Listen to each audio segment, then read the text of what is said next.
Hello. हा hello बोला. जय Shivray madam. हो जय शिवराय.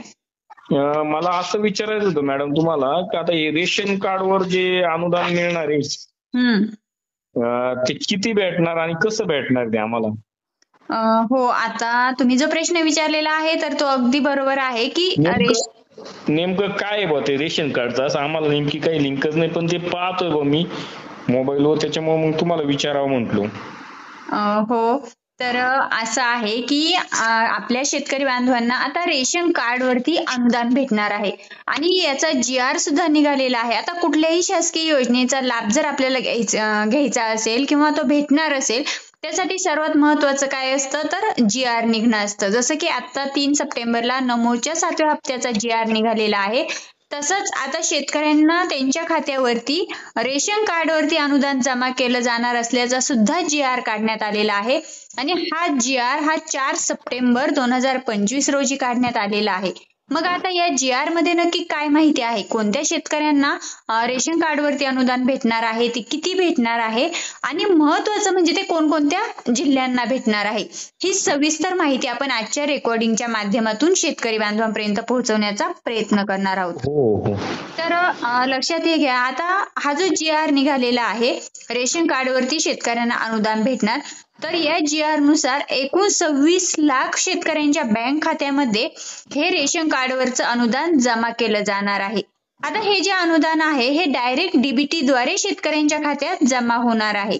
मग आता राज्य शासनाच्या माध्यमातून या 26 लाख शेतकऱ्यांच्या बँक खात्यामध्ये जे अनुदान जमा होणार आहे तर यासाठी एकूण 45 कोटी रुपयांचं अनुदान हे मंजूर केलं आहे. आता यामध्ये कोणकोणते जिल्हे समाविष्ट आहे ते आपण पुढे जाणून घेणारच आहोत. त्या अगोदर शेतकरी मित्रांनो, हा जो शासन निर्णय आहे तर या शासन निर्णयामध्ये म्हणजे हा 4 सप्टेंबर 2025 रोजी अन्न, नागरी पुरवठा व ग्राहक संरक्षण विभागाच्या माध्यमातून हा GR निर्गमित करण्यात आलेला आहे आणि यामध्ये जी माहिती देण्यात आलेली आहे ती सुद्धा आपण संपूर्ण समजून घेऊ, जेणेकरून तुमच्या लक्षात येईल की हा GR नक्की कसा आहे आणि याचा लाभ कोणत्या शेतकऱ्यांना होणार आहे. आता प्रत्येक लाभार्थ्याला हे किती अनुदान मिळणार आहे हे देखील महत्वाचं आहे. आता आपण जर पाहिलं तर संपूर्ण महाराष्ट्र राज्यामध्ये एकूण 32 जिल्हे आहेत. तर या 32 जिल्ह्यांपैकी 14 जिल्ह्यातील शेतकरी बांधवांना म्हणजे 14 जिल्ह्यातील राष्ट्रीय अन्न सुरक्षा अधिनियम 2013 अंतर्गत समाविष्ट न झालेल्या केशरी शिधापत्रि धारक शेतकऱ्यांना अन्नधान्याऐवजी आता प्रति महिना आणि प्रति व्यक्ती 1500 रुपये एवढं अन्नधान्य दिलं जाणार होतं. तर यामध्ये वाढ करून आता त्या ठिकाणी 170 रुपये अनुदान हे दिलं जाणार आहे. म्हणजे 150 रुपये ज्या ठिकाणी प्रति माह प्रति व्यक्ती अनुदान दिलं जाणार होतं त्याऐवजी आता त्यामध्ये 20 रुपयांची वाढ करून एकूण 170 रुपये अनुदान आपल्याला दिलं जाणार आहे. तसेच आता या शासन निर्णयामध्ये स्पष्टपणे उल्लेख करण्यात आलेला आहे की 90 कोटी रुपये हे 2025 ते 2026 करिता मंजूर करण्यात आलेले आहे.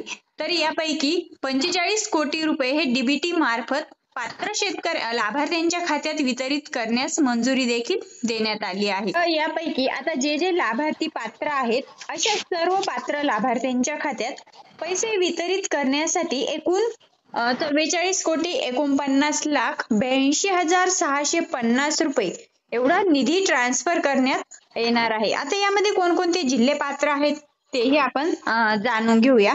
तर शेतकरी मित्रांनो, यामध्ये एकूण 14 जिल्ह्यांचा समावेश आहे. तर ही 14 जिल्हे कोणते आहे तेही आपण जाणून घेऊया. आता आपण जर पाहिलं तर यामध्ये 14 जिल्ह्यांचा समावेश आहे. यामध्ये अकोला जिल्हा, अमरावती जिल्हा, बीड जिल्हा, बुलढाणा जिल्हा, छत्रपती संभाजीनगर, धाराशिव, हिंगोली, जालना, त्यानंतर लातूर जिल्हा, नांदेड जिल्हा, परभणी जिल्हा, वर्धा जिल्हा, वाशिम जिल्हा, यवतमाळ जिल्हा या 14 जिल्ह्यांचा समावेश आहे. या 14 जिल्ह्यांसाठी हा जो GR काढण्यात आलेला आहे 4 सप्टेंबर 2025 रोजी, त्या GR नुसार या 14 जिल्ह्यांमध्ये रेशन कार्डवरती अनुदान शेतकऱ्यांना वाटप केलं जाणार आहे. तर मित्रांनो, ही जी माहिती आहे ही सर्व शेतकरी बांधवांसाठी महत्त्वपूर्ण आहे आणि जे उर्वरित जिल्हे आहेत त्यांची अपडेट आल्यानंतर आपल्या YouTube चॅनलवरती नक्कीच देण्यात येईल. पुन्हा भेटूया अशाच माहितीसोबत. तोपर्यंत जय हिंद.